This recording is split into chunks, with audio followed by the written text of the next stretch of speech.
Γεια σας! Σε αυτό το βίντεο θα παρουσιάσω τα αποτελέσματα της αξιολόγησης δύο εκπαιδευτικών σεναρίων, του Environmental Study και του From Conflict to Harmony. Σκοπός μου είναι να συγκρίνω την προσωπική μου παιδαγωγική κρίση με την αυτοματοποιημένη αναφορά του συστήματος Cadmos Quality AI.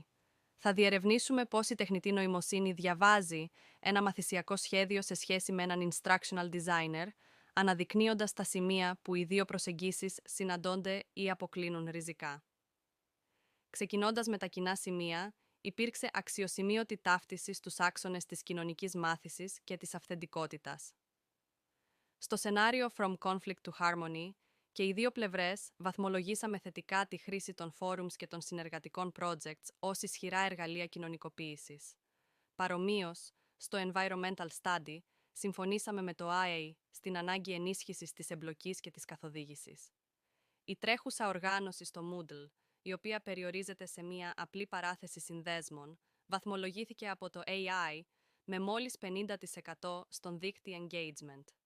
Αυτό επιβεβαιώνει την κοινή μας διαπίστωση ότι οι μαθητές χρειάζονται πιο ενεργητικές δραστηριότητες και σαφείς οδηγίες για να διατηρήσουν τη συγκέντρωσή τους κατά τη μαθησιακή διαδικασία.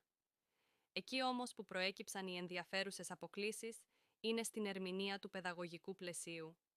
Στο μάθημα για το περιβάλλον, το AI έδωσε μηδενική βαθμολογία στην επέκταση, αγνοώντας την ποιοτική αξία της εικονικής καμπάνιας και της αφίσας που συνδέουν τη μάθηση με την τοπική κοινωνία.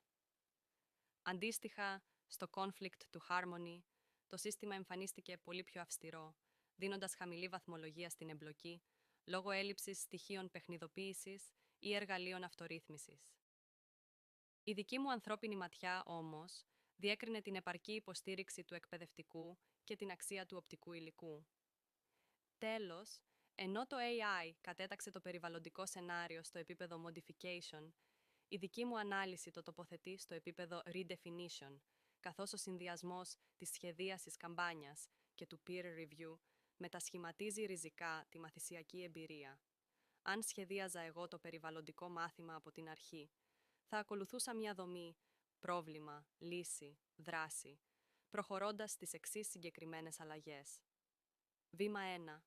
Θα άλλαζα τη σειρά των ενωτήτων. Το topic 1 θα αφορούσε αποκλειστικά τη θαλάσσια ρύπανση, το πρόβλημα, μεταφέροντας εκεί το άρθρο για τις επιπτώσεις στα οικοσυστήματα. Βήμα 2. Το topic 2 θα εστίαζε καθαρά στην ανακύκλωση, η λύση. Θα διατηρούσα τα παιχνίδια διαλογής, αλλά θα μετέφερα τον ενιολογικό χάρτη στο τέλος της ενότητας, ώστε να λειτουργήσει ως εργαλείο σύνθεσης αφού οι μαθητές έχουν ήδη πειραματιστεί με τα υλικά. Βήμα 3. Στο topic 3 θα συνέδεα ρητά την καμπάνια με τα περιβαλλοντικά προβλήματα που μελετήθηκαν στο πρώτο στάδιο, ενισχύοντας τη θεματική συνοχή. Βήμα 4. Τέλος, θα αναμόρφωνα τη διεπαφή στο Moodle, προσθέτοντας ετικέτες, labels, με οδηγίες ανάμεσα στους πόρους, μετατρέποντας τη στατική λίστα σε μια καθοδηγούμενη διαδρομή. Συμπερασματικά, το Cadmos AI λειτουργεί ως ένας πολύτιμος κριτικός φίλος που μας υποδεικνύει τεχνικές ελλείψεις. Ωστόσο, η τελική ευθύνη για την ποιότητα παραμένει ανθρώπινη, καθώς εμείς αντιλαμβανόμαστε το συναίσθημα και την παιδαγωγική πρόθεση πίσω από κάθε σχεδιασμό. Σας ευχαριστώ.